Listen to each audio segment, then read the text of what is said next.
Hoochie Mama. Now, when you hear this term, especially now, you automatically think it's a bad thing. You think about women scantily clad with very little clothing, maybe popping or gyrating or twerking.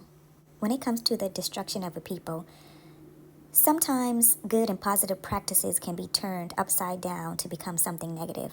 So, what if I tell you that Hoochie Mama possibly came from Chattahoochee River and the women who lived along that river?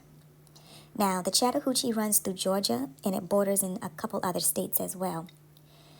And I'm not going to go too deep into this, but there is evidence that lots of indigenous were labeled as Negro. So there are a lot of Negroes, quote unquote, today that are actually indigenous.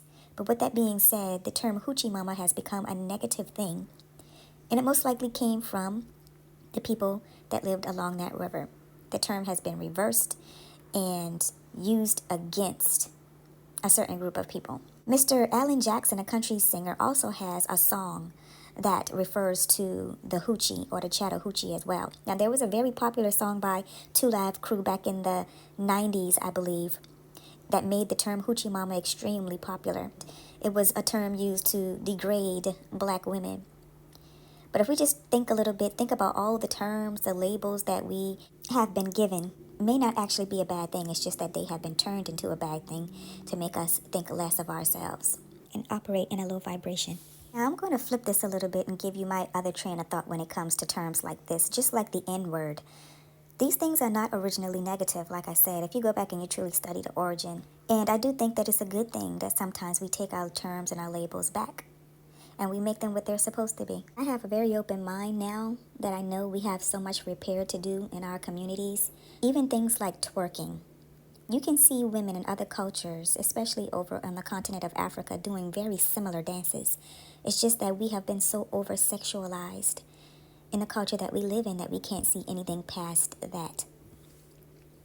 We can also see lots of indigenous tribes doing certain types of dances and rituals as well. If you listen to the lyrics of Hoochie Mama by Two Live Crew, you can tell that it is a song made to debase black women, because it says you ain't nothing but a Hoochie Mama, which is already reducing you to being in a particular category. But if we take that term back, we reverse it back to its original connotation and where it came from, we can make it something that is not negative. The lyrics also say hood rat, Hoochie Mama. And hood rat is another term that is used to describe African American women as well. Let's reclaim our power, taking back our positive and repelling the negative.